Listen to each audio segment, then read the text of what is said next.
কিয়ামতের মাঠে কিছু মানুষকে আল্লাহ পাক পিঁপড়ার আকৃতিতে উঠাবেন। কিছু মানুষকে আল্লাহ পাক কিয়ামতের মাঠে পিঁপড়ার মতো আকৃতিতে হাসর করাবেন। তারা কারা? যারা এই দুনিয়াতে অহংকার প্রদর্শন করত।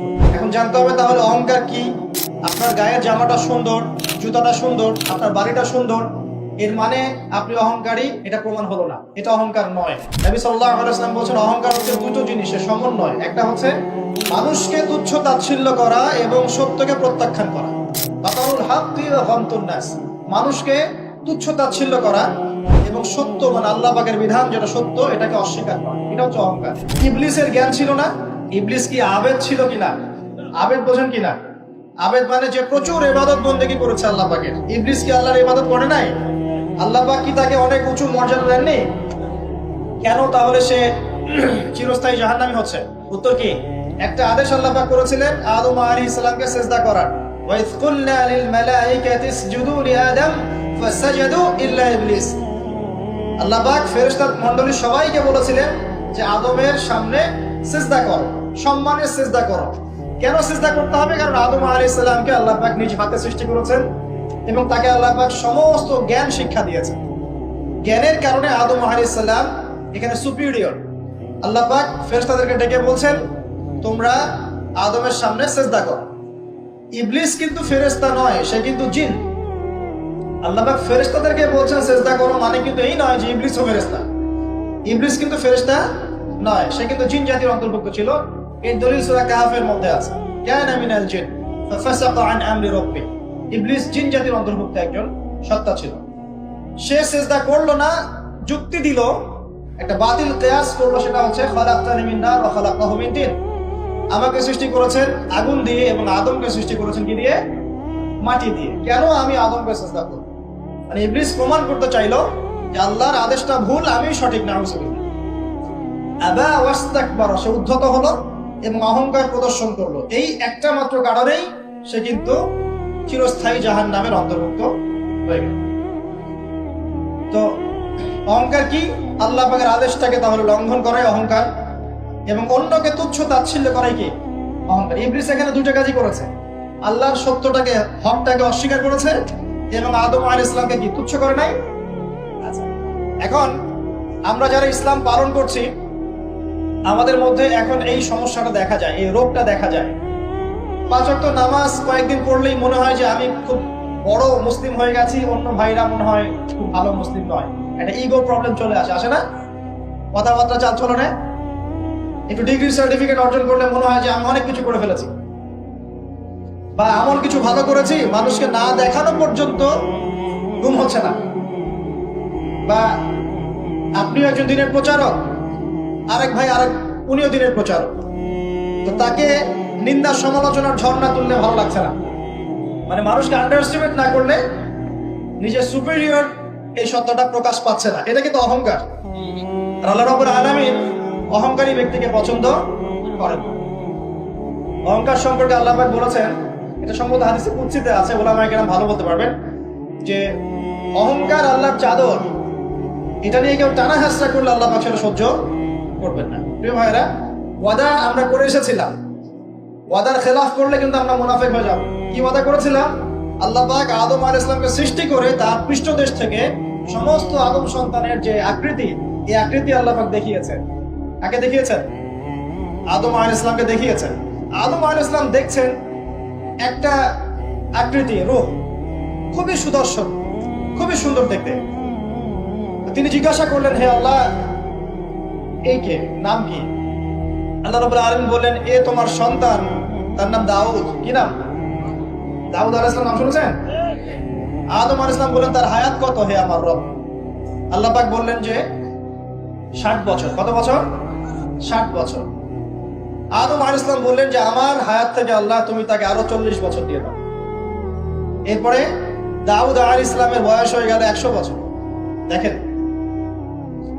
এই সময় আল্লাহ পাক সমস্ত, আচ্ছা এখানে একটা কথা বলে দিই, এই যে দুইজনের নাম পেলেন এখানে, আদম এবং দাউদ, ঠিক আছে?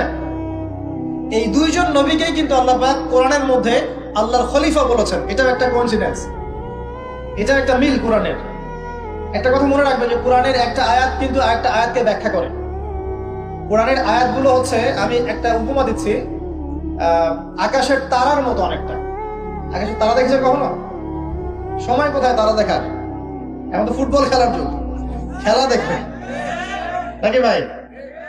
শেষ রাত্রে আমরা অ্যালার্ম দিয়ে উঠতে পারি আর্জেন্টিনার খেলা দেখার জন্য, কিন্তু অ্যালার্ম দিয়ে তাহাজ্জুদে উঠতে পারি না। তো এই যুব সমাজের নিশ্চয়ই অনেক কল্যাণ হবে। একটা অসুস্থ প্রজন্ম তৈরি করছি আমরা, অসুস্থ প্রজন্ম। খুব গভীরভাবে লক্ষ্য করবেন, এরা বাবাকে সালাম দিতে লজ্জা পায়।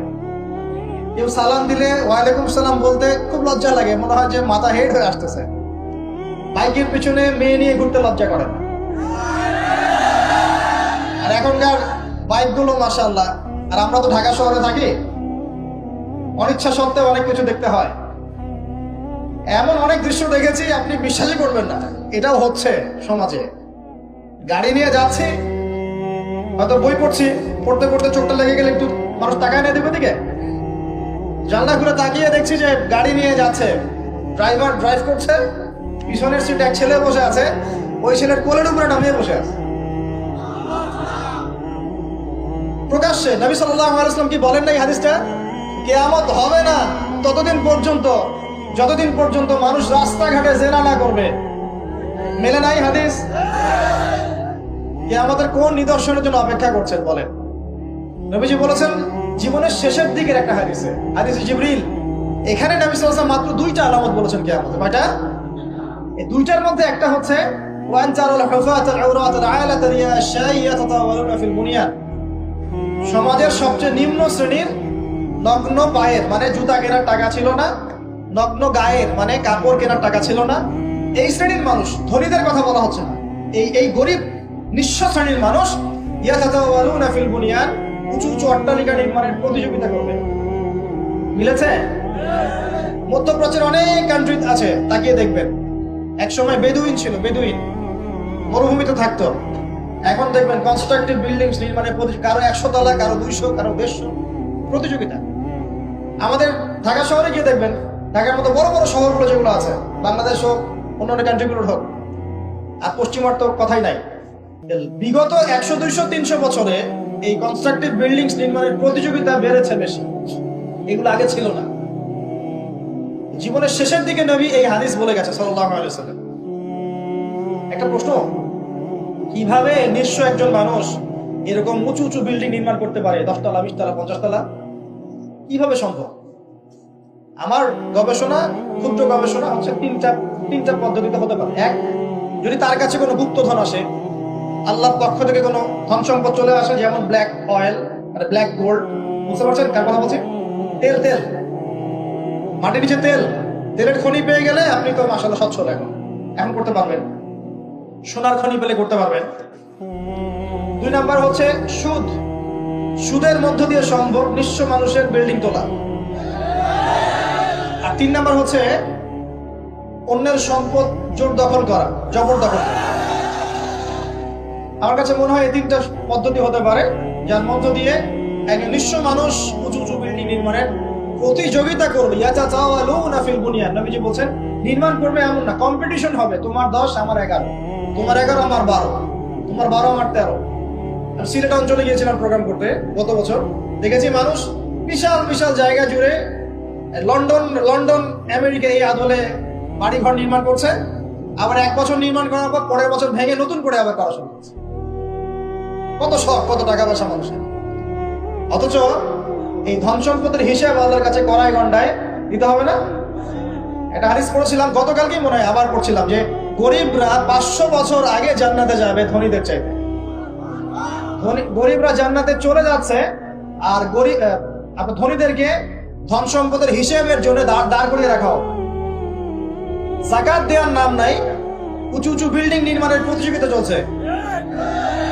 দুনিয়ার জীবনে টিকে থাকার জন্য এত কিছু প্রয়োজন আছে? নবী সাল্লাল্লাহু আলাইহি ওয়াসাল্লাম বলছেন যে দুনিয়াতে তুমি থাকো মুসাফিরের মতো, প্রয়োজন পূরণ হয়ে গেছে, যথেষ্ট। হ্যাঁ, অবশ্যই আমরা যদি সামর্থ্য থাকে 10 তলায় ইসলামিক কোনো প্রতিষ্ঠান গড়ে তুলবো, কোনো সমস্যা আছে? দিনের বড় মার্কাজ গড়ে তুলবো, ইনশাআল্লাহ কোনো সমস্যা? নিজে বাঁচার জন্য, ভোগ বিলাসের জন্য দুনিয়া থেকে মত্ত হয়ে থাকা যাবে?